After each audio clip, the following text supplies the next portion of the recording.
Thanks very much. I'll just go ahead and share my screen. I'm just gonna, sorry, you'll get a horrible echo probably in a moment. Brilliant. Okay, let me just minimize that. Great. Well, thanks everyone for joining today during your lunch. So I'm going to be talking about the Clean Catch programme. My name is Chantal Lyons. I'm Bycatch Projects Lead at Mindfully Wide Communications. We've been involved in Clean Catch from its start. So today I will contextualise Bycatch within Bycatch policy in the UK. I will contextualise Clean Catch within the policy context in the UK in relation to Bycatch action. I'll cover what Clean Catch has done to date, as well as what the programme is actually aiming to do. And then I will finally go on to what Clean Catch is planning to do in the expansion phase that it has just entered. So looking at the broad UK policy context on Bycatch, in 2020, the UK Fisheries Act came into force. And then later, one of the policy outputs from the Act was the Joint Fisheries Statement. Together, those two key pieces of legislation and policy obligate the UK government and the devolved administrations to minimise and, where possible, to eliminate the bycatch of sensitive marine species as part of a wider effort to ensure that UK fisheries are sustainable. And to quickly talk about what I mean, or what the government means by sensitive marine species, that refers to dolphins, porpoises, and whales, i.e. cetaceans, seals, seabirds, sharks, and skates and rays. Now, in 2022, the UK government also put out the Marine Wildlife Bycatch Mitigation Initiative. And this more specific document outlines how the UK will achieve its ambitions with regards to the UK Fisheries Act and Joint Fisheries Statement on bycatch. And that document references Clean Catch. So Clean Catch is instrumental to helping to deliver these key pieces of policy and the government's ambitions on minimising and, where possible, eliminating bycatch. Now, going forward, on bycatch, the UK government plans to use the fisheries management plans to support its ambitions. So obviously the fisheries management plans are a key piece of the Fisheries Act and the Joint Fisheries Statement. Some have already been produced, some are in development. And bycatch is one of a number of objectives that is intended to be covered under those fisheries management plans where there are bycatch risks to these sensitive marine species. The government will also make sure there are synergies with adjacent policy work on discards and quota management. And it will also seek to ensure that its work on bycatch joins up with work on bycatch by the devolved administrations, i.e. Northern Ireland, Wales, and Scotland. And we had a workshop last month at which Mike Dowell, the chief negotiator for the UK-EU fisheries negotiations at DEFRA, described Clean Catch as the jewel in the crown of the UK government's bycatch portfolio. So Clean Catch, this here is the mission statement for Clean Catch, and this is actually the new wording for it, but the intent has always been the same. So Clean Catch started at the very end of 2019. Generally, say it started in 2020. And so during this first phase of Clean Catch between 2020 and 2023, it's been championing collaborative working to help monitor and minimise the bycatch of sensitive marine species in UK fisheries and to exchange knowledge globally. It has been overseen by DEFRA as the funder and led by CFAS. And actors who have been integral to it include, but not limited to, fishers, scientists, environmental groups, policymakers, and technologists. And in terms of the governance structure, it was underpinned by a national steering group, again including a variety of those actors, the regional working group, and then also two local focus groups based in Cornwall, focusing separately on spurdog and cetaceans. Mindfully Wide, as I mentioned at the start, has been involved in Clean Catch from the beginning. We've provided communications, secretariat, and events support to the programme. And I myself joined in early 2022, and I've been working on Clean Catch since then. So to look at the work that we've done to date, firstly, This is sort of obviously driven large in great part by CFAS and fishers that they've worked with in the southwest. They produced a self-reporting app for fishers in the southwest to report spur dog and cetacean bycatch. And that app is still live, and actually an expansion is in the works and very close to going live. And that expansion will mean that fishers, not just those who are working in trials with CFAS, but all fishers, well, fishers in the UK will be able to, or at least in England, will be able to apply to have an account on that app, and then to be able to use it to report bycatch, not just of spur dog and cetacean, but also a variety of other species, including turtles, tuna, sort of other cetaceans, seabirds. And when just to note, actually, with reporting spur dog bycatch, obviously, since that app was originally created, there have been changes in management to the management of spur dog. But just to obviously, you might need to sort of peer at the screen a little bit closely, but this is the layout of the user journey through the CleanCatch self-reporting app. This is what the new version is going to look like. It has a variety of options for fishers. You can even see, you can sort of note, if there's a bycatch incident you're reporting, you can note whether they were discarded or were released alive, or they were actually dead. You can even note things such as, were seals present around the gear? So there's a huge, there's a lot of data that fishers will be able to input or provide via this app. So there's that. We also have the Bycatch Mitigation Hub on the CleanCatch website. And so this is a fairly simple and accessible tool it's an extensive compendium of mitigation measures that have undergone trials anywhere in the world. And we've drawn that largely from the peer-reviewed literature. In some cases, there is grey literature that we consider credible sources, such as the UNFAO, but that's largely from the peer-reviewed scientific literature.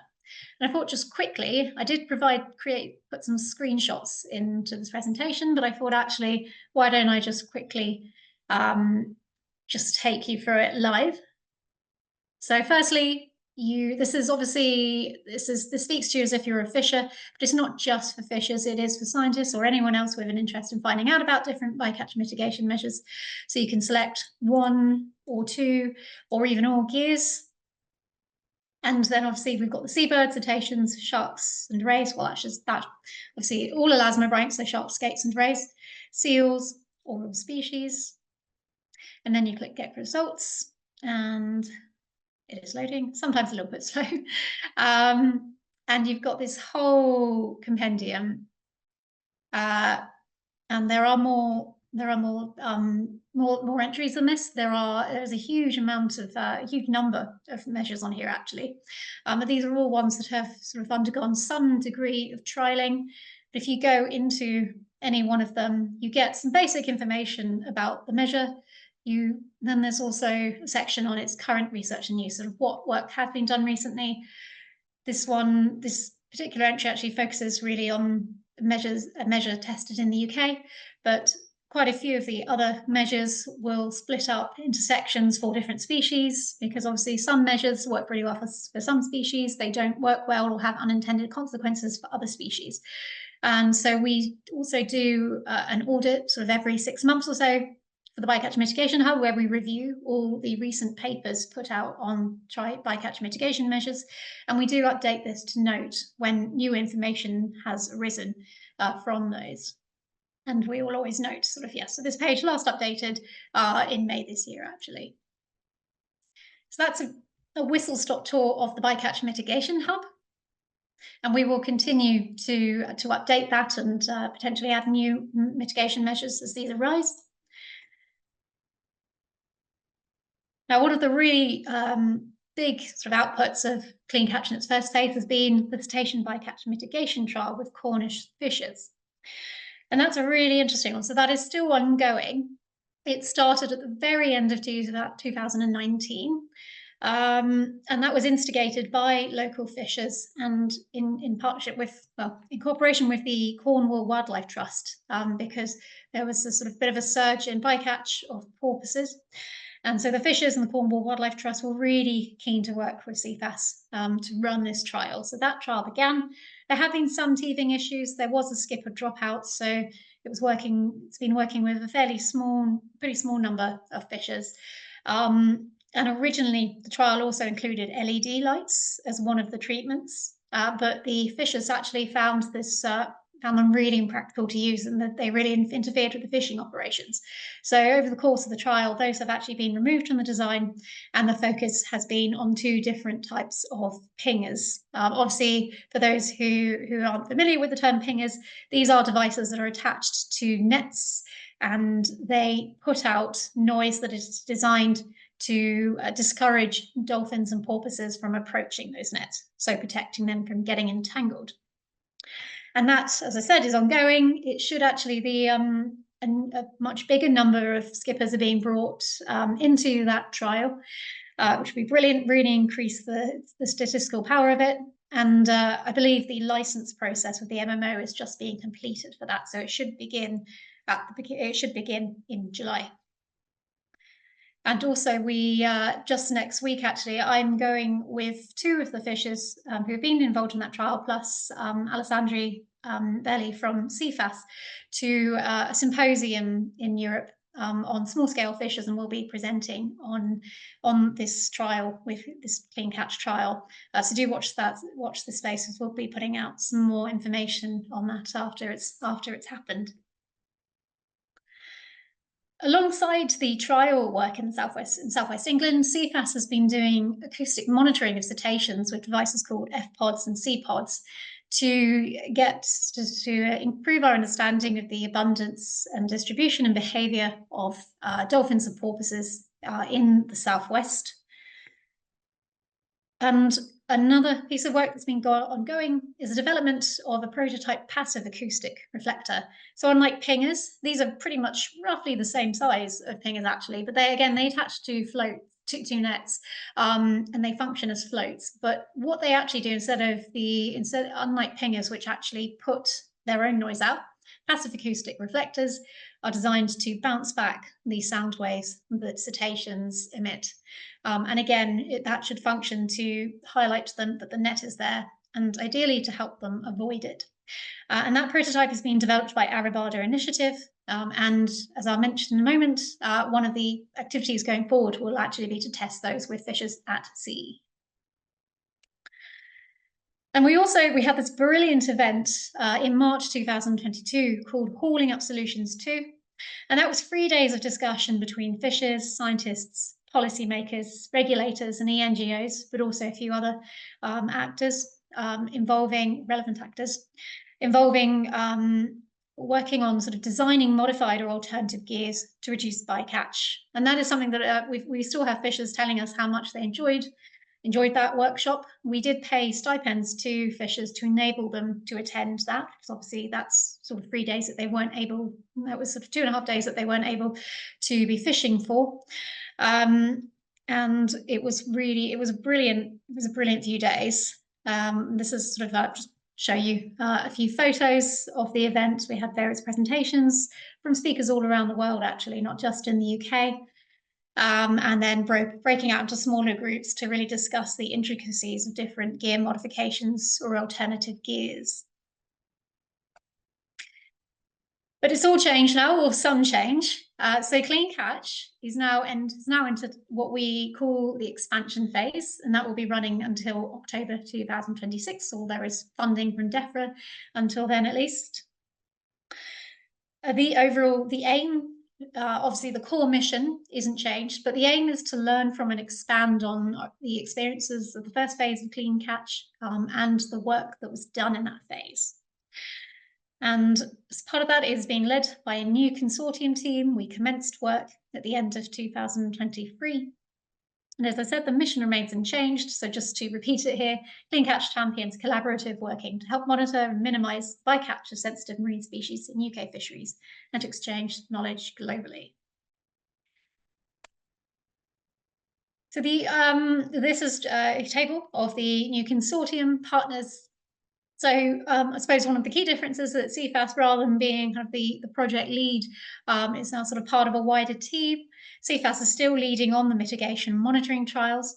And then also, Mindfully Wired Communications is the lead for communications. We will continue to provide event support as well.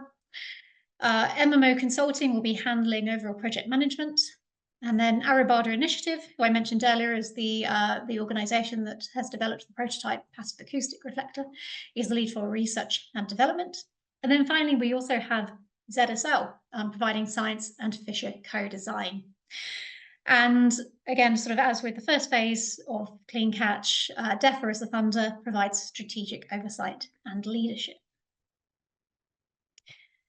So in this early period of the expansion phase, i.e. since the very end of 2023, and in these first months of 2024, we've been working to reflect and act on the experiences of the first phase of Clean Catch, because there is a wide recognition that the Clean Catch in that first phase didn't meet everyone's expectations. So our first priority has been to gather feedback from existing relevant actors. So that is the term that we now use instead of stakeholders. And one of the things we've done is to disseminate an online survey to over 100 recipients, mainly those who were previously involved in or have been engaged in Clean Catch to date. And those recipients comprise sectors such as fishing, government, environmental NGOs, and scientists and researchers. We've also conducted a variety of one-to-one conversations with fishers, with representatives from other sectors. Just to note on the survey, as is often the case of online surveys, we did struggle to get responses.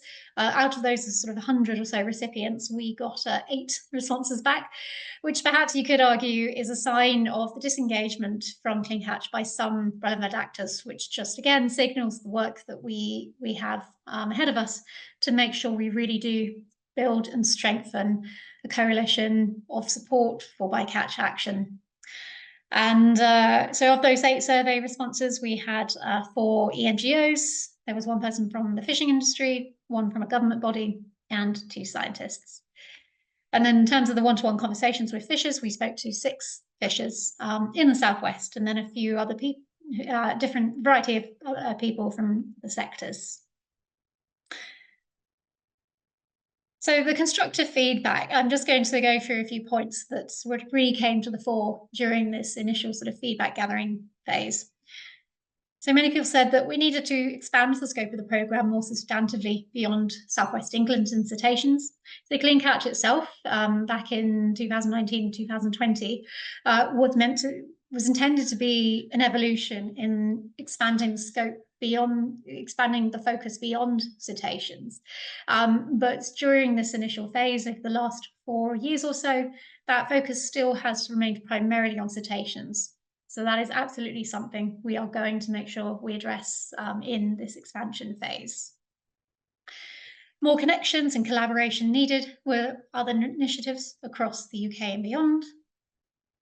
There was a lack of clarity around the roles of the governance bodies, particularly the National Steering Group, which is completely fair and understandable. The group was called the National Steering Group, which would imply a degree of steering.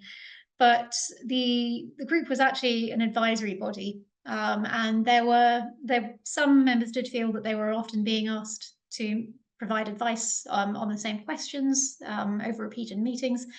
Linked to that, the feedback mechanisms could certainly have been improved in terms of how the Clean Catch team and CFAS and DEFRA took on board the advice of the NSG and making sure that we fed back to the NSG on how that advice was used. So absolutely something that we can act on. Another piece of feedback was that more fisher representation is needed. Fishers throughout the lifetime of the programme so far have, of course, been integral. We couldn't have done the trials without them. We've sought their advice for the trials, but during other events, such as Calling Up Solutions 2 workshop, because obviously they know sort of how their gear works. They are the ones who their knowledge is absolutely vital to understanding sort of how we can come up with mitigation measures that are actually going to be workable out on the water. But the feedback in relation to this specifically was that we need to be sufficiently nuanced in our approach to fisher representation. Obviously, fishers, like any group of relevant actors, are not homogenous. They are not all, for example, in fish producer organisations. They're not all represented by larger bodies. So we need to think really strategically about how we're going to reach the fishers that we need to reach. And also another point was that we need to ensure rigorous design and review of methodology at the outset of the trials. As I mentioned, there have been some teething issues with the Pinga trial in the southwest, and potentially these are ones that might have been mitigated if we'd taken more time and to design the trial at the outset. I mean, obviously, some of the issues that we've had with the trial are ones that, you know, as with so many trials, particularly ones that see, you know, the environment is a particularly challenging one to work in. Some things are a bit harder to anticipate, but this is absolutely something that we will be acting on going forward. But of course, there were positives highlighted on the programme. So broadly, the programme has successfully brought together fishers, scientists, eNGOs, policymakers, and others. And that was really exemplified by the Hauling Up Solutions 2 workshop. The report has been well established with fisher organisations and other representatives, as well as individual skippers in South West England. And the SSF symposium, the small scale fisher symposium I mentioned earlier that I'll be going to next week with 2 of the skippers, as well as someone from CFAS. That is not just a way to enable knowledge exchange with other fisheries, with other people working in the bycatch space across Europe, but we do also see that as a way to celebrate the involvement of the skippers and the contributions that they've made to this work. With regards to the self-reporting app, some people have said that they feel that it's a really simple and efficient way for data collection to add to the body of data that we have on bycatch in the UK. The fact that we have implemented the bycatch mitigation trial, it's still ongoing, but it is an operation, and it is already yielding results. It has yielded some results already, such as the LED lights do perhaps in some contexts need a bit more tinkering or more sort of careful, sort of kind of tailored design to fit with the types of fishing operations involved in that trial. The Bycatch Mitigation Hub is often called out by people in the UK and also beyond the UK about how useful they found it. And as I mentioned, so Hauling Up Solutions 2, that workshop was highlighted as a model to emulate for future events. So we've been acting on that feedback. So what we did kind of essentially as a kind of culmination of our feedback gathering, we held the Reflections workshop in May 2024. So this is an image from the in-person version, but we also then the week after held an online version to help facilitate accessibility for those unable to come to that in-person one. The attendees mainly comprised the national steering group from that 2020 and 2023 phase.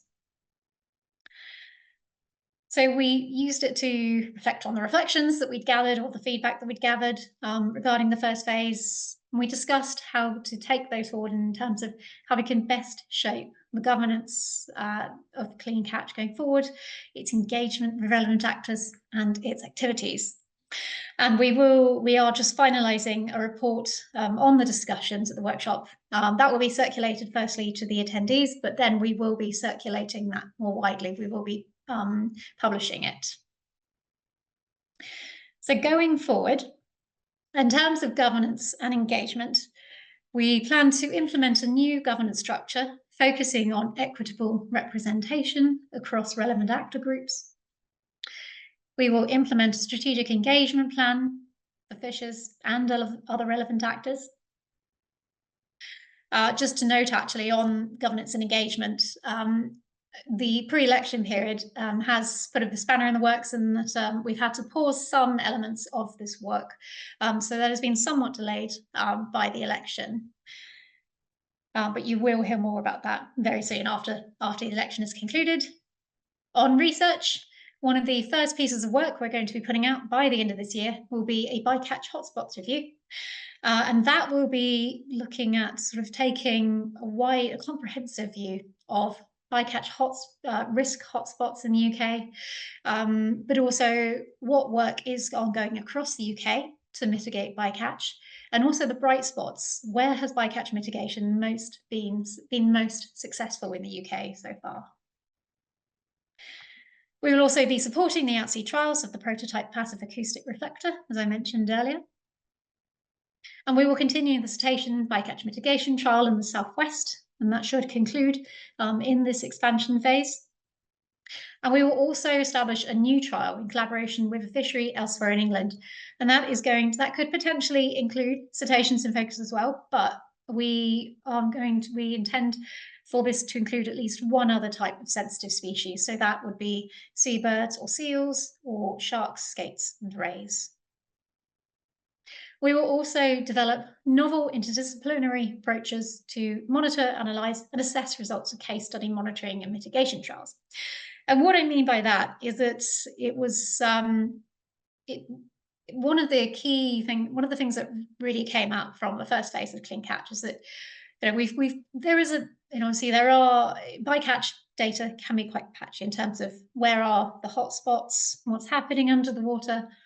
But one of the ways that we can address that gap is to speak to the fishers themselves, because they do have so much untapped knowledge when it comes not just to the ecology of species affected by bycatch, but where is the bycatch happening, where it isn't happening. And so one of the focuses in this next phase, particularly that to be led by ZSL, will be making sure that fisher knowledge is included and sort of amalgamated with that contributed from other groups, such as sort of academic researchers, to really sort of optimize how we monitor, analyze, and assess the results of the trials. So with regards to communications, we have started a newsletter. That was the first one went out in February. We put another one out in April. The next one, sort of after the election, will be out in early July. And there is a QR code at the end of this presentation for anyone who would like to sign up to that. But we want that newsletter to, it will provide updates on Clean Catch itself and profile people who are contributing to Clean Catch. But we also want it to be a really helpful sort of kind of bulletin or digest on what is happening in the bycatch space in the UK, but also beyond the UK.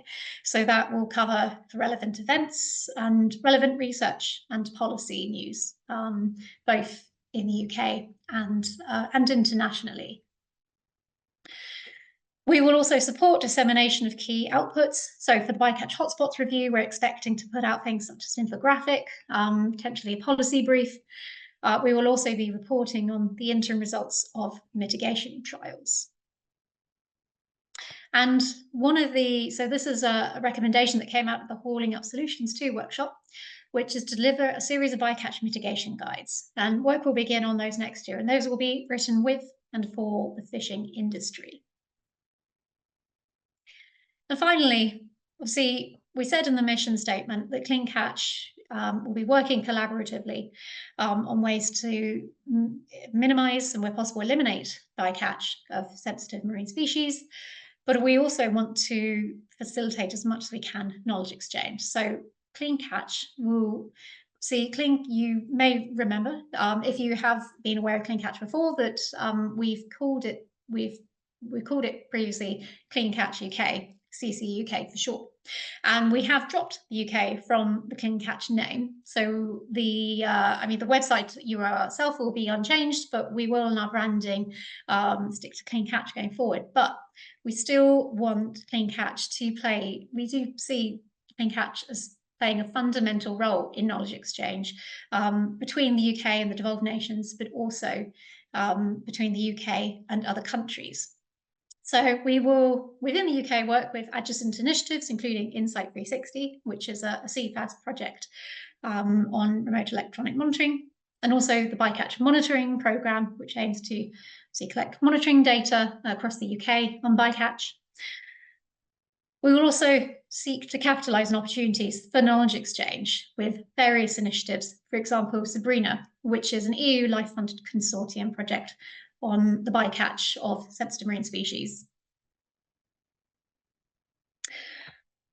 And that brings me to the end.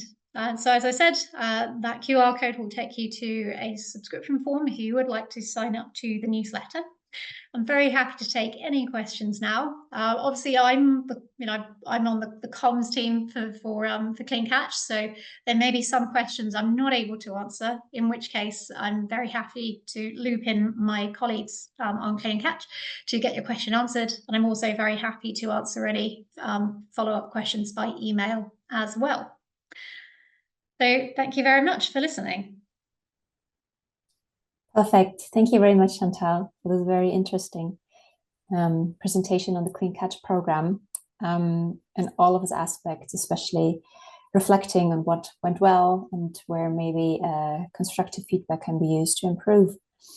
Yes, I can see some hands clapping here as well. Thank you very much for that. Thanks. Yeah, I'd like to open the discussion around. If you have a question, please feel free to unmute yourself or to type something in the chat. I'm happy to read that aloud.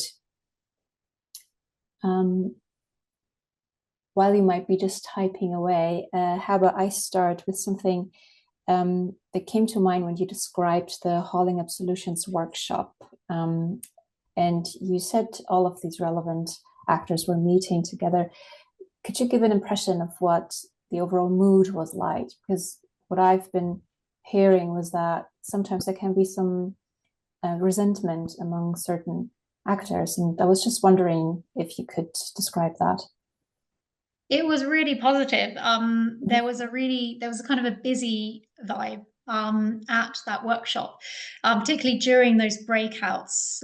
We were actually, obviously, we did the usual thing. We had flip charts and sticky notes, but having the fishers in the room led to that we ended up with diagrams on the flip charts of fishing gear, and people were just getting so into sort of the intricacies of, oh, well, you could do that or you can't do that, that wouldn't work, that would.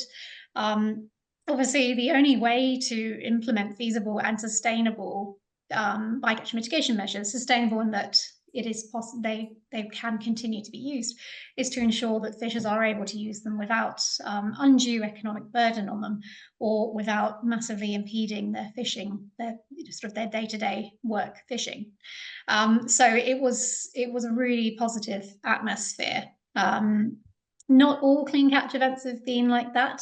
But that one really did work well. We did have, there were fishers who said, they were a bit dubious at the start, but they were really pleased at the end by sort of, kind of the reception that they'd found. And I mean, some of the presentations we had were from fishers who have sort of worked on bycatch. We had, there's a place called Filey Bay in Yorkshire where fishers have taken action to reduce seabird bycatch. So we had a fisherman from there speaking as well.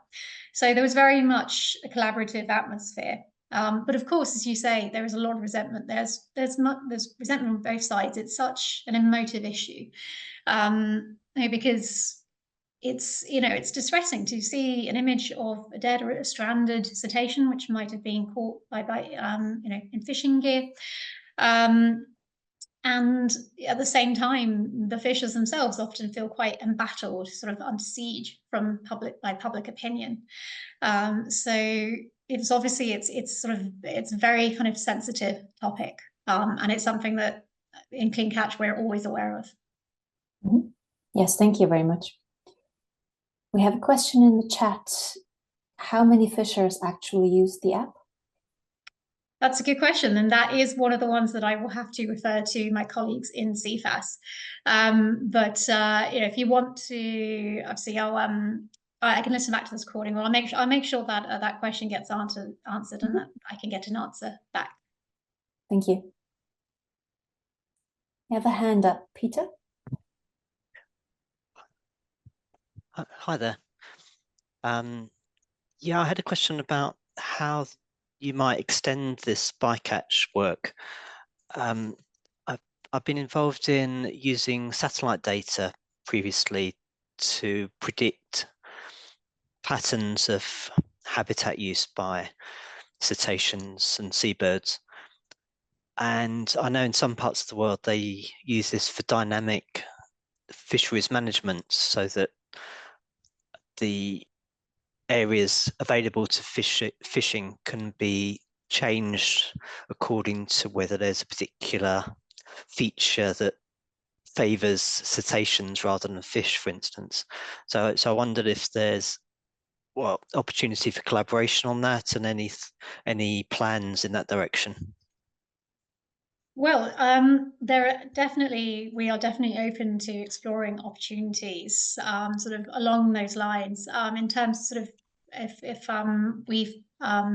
we're working on that ourselves, with the trial the second trial we're planning to start up, I'm not sure, it's still very open-ended at the moment, depending on which species we choose to focus on and which fishery or fisheries we work with for this. But it is perfectly possible that that we could include a combination of measures, so not just sort of actual technologies, but also, as you say, practices. So that dynamic spatial management. I believe that sort of the self-reporting app, in its sort of first iteration for spur dog bycatch, it was able to be used by the skippers to highlight, oh, I've just gone over a patch, you know, there's lots of spur dog here, avoid that. So that did happen in a sense, and I believe that has also been done with the BatMap project up in Scotland. So it is sort of happened. It has happened to a degree here, but certainly we would, we would happily explore that sort of going forward. Sort of as sort of one of the most, to see if it would be a very feasible method for meaningful bycatch mitigation. Okay, thank you. Thanks for that question. We have another question in the chat. How will the program decide which species to focus the expansion on as a priority? And will there be an opportunity for actors to contribute to this decision? Yes, we to answer the first question, well, so it's actually, I mean, due to the pre-election period, one of the activities that we had to pause is consulting on sort of our selection criteria for the fisheries that we work with. So I'm kind of limited by what I can actually say to stay within the pre-election period rules. We are planning, we're not doing sort of a vast consultation, but we do plan to contact a number of fishing representatives for feedback, for sort of advice on where we should work, and that will also be guided. It will also be guided by the bycatch hotspots work, which is ongoing. So sort of we will be pulling in a massive amount of information across from all kinds of sort of peer-reviewed and grey literature to get a really comprehensive view of bycatch risk hotspots in the UK. So that will guide us as well. So we will be providing more information on that selection process in the next newsletter and ones after that. So again, watch this space. Thank you very much. Thanks to everyone for listening. And as I said, very happy to answer any follow-up questions. We are also on X, Twitter, but we've also got our website and my email address is there. So do contact me if you'd like to.